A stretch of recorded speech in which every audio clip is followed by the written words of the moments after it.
5 राज्यों में चुनाव के बाद जो एग्जिट पोल सामने आए उन पर लगभग सभी के सवाल उठ रहे हैं।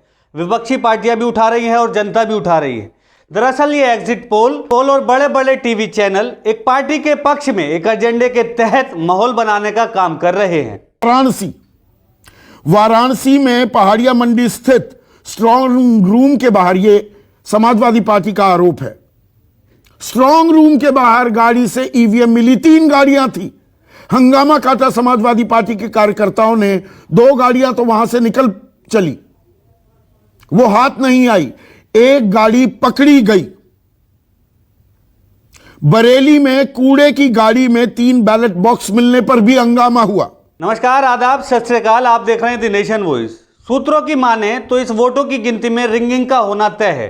रिंगिंग मतलब वोटों की गिनती में धांधली या गड़बड़ी, जिसमें लगभग 70 से 90 सीटों पर इसका इस्तेमाल किया जाएगा। अब लोग सोचते हैं कि गिनती में गड़बड़ी कैसे हो सकती है, तो ये बिल्कुल हो सकती है। दरअसल गिनती में होता यह है कि सभी दलों के एजेंट हर राउंड के बाद में वोटों की गिनती करते हैं, जिसके बाद आखिरी चरण तक पहुंचते पहुंचते जो निर्दलीय या जो छोटे दलों के प्रत्याशी होते हैं उनके एजेंट वहां से चले जाते हैं, क्योंकि उन्हें अपनी हार दिख रही होती है, नहीं उम्मीद होती है कि वो अब जीत पाएंगे, इसलिए वो वहां से चले जाते हैं।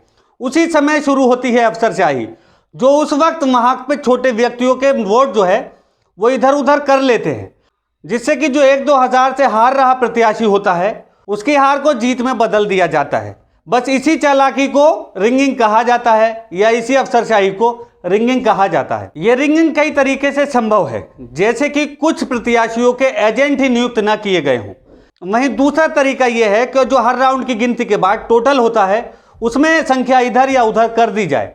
और इसका सबसे बड़ा नुकसान जहां कांटे की टक्कर चल रही हो वहां होता है, जिसमें अधिकारी तंत्र अपने माध्यम से वोटों को इधर उधर कर सकता है। इसलिए सभी प्रत्याशियों को या सभी दलों को सुनिश्चित करना होगा कि गिनती के समय उनके एजेंट नियुक्त किए गए हैं या नहीं। प्रत्याशियों को यह भी सुनिश्चित करना होगा कि उनके एजेंट कितने चालाक हैं, कहीं वो किसी गड़बड़ी का हिस्सा तो नहीं बन जाएंगे, किसी चालाकी में तो नहीं फंस जाएंगे।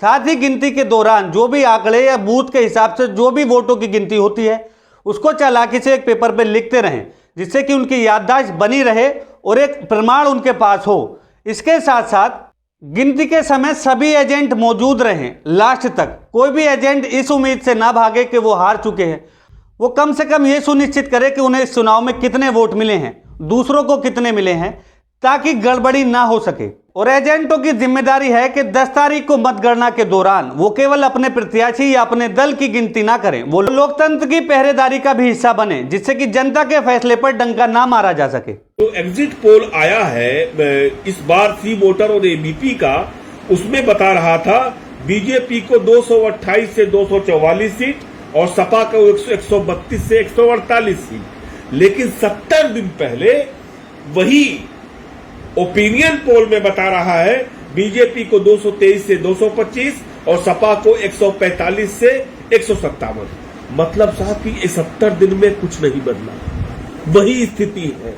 जबकि सच्चाई ये है कि यह सारे के सारे पोल, यह जो भी एग्जिट पोल दिखाए गए हैं, यह पहले, दूसरे, तीसरे, 5वें, 7वें चरण की लहर को, जो एक तरफा वोट हुई है पड़े हैं, तमाम जातीय समीकरणों को, गांव और शहर के भेद को समझ पाने में पूरी तरह से असफल रहे हैं।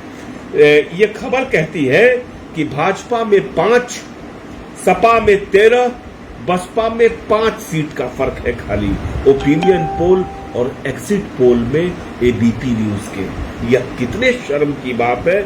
आप सोच सकते हैं कि अगर ये ओपिनियन पोल हफ्ते हफ्ते करके दिखाते हैं ये चैनल चुनाव से पहले, और सीटों का अंतर जो होता है 25-30 हो जाता है, लेकिन ओपिनियन पोल और एग्जिट पोल में, जो कि कोई भी, मैंने तो देखा 35-36 हजार लोगों के बीच सर्वे किया, कोई कहने को तैयार नहीं हुआ कि किसी चैनल का कोई व्यक्ति हमारे पास आया। हाँ, 1-2 रिकॉर्डिंग मेरे पास जरूर आई है, मैं हो सकेगा तो आप लोगों को बाद में सुनाऊंगा।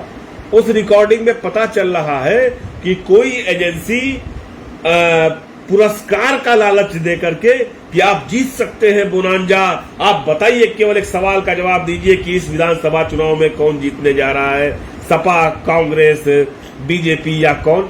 इस तरह के संदेश लोगों को टेलीफोन पर मिले हैं। कुछ एक लोगों को, वह भी गिने चुने लोगों को, एक दो पुरस्कार के लालच में आप वो करिए, सर्वे में भाग लीजिए। तो पूरी तरह से साफ है कि कोई एग्जिट पोल नहीं हुआ। इसके पहले भी कोई ओपिनियन पोल भी नहीं हुआ था। जो हकीकत है, सच्चाई है, वह यही है। तो आप ऐसी और बहुत सारी खबरों के लिए देखते रहिए द नेशन वॉइस। हमारे चैनल को लाइक कीजिए, यूट्यूब पे हैं तो सब्सक्राइब कीजिए। धन्यवाद।